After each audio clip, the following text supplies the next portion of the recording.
Europe 1.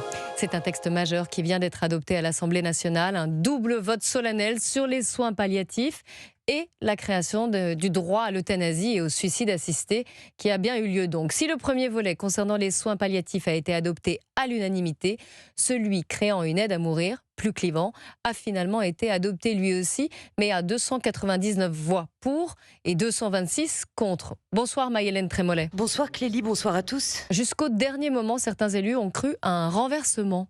Oui, à tel point qu'une dernière délibération était organisée cet après-midi sur l'un des points urticants du texte. La question du choix entre suicide assisté lorsqu'on met soi-même fin à ses jours par un geste létal et euthanasie.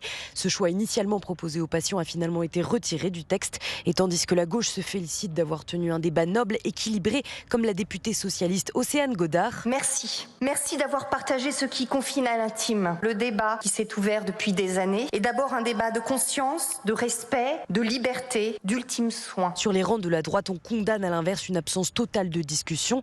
Hanan Mansouri, élu ciotiste. Vous prétendez encadrer une pratique exceptionnelle.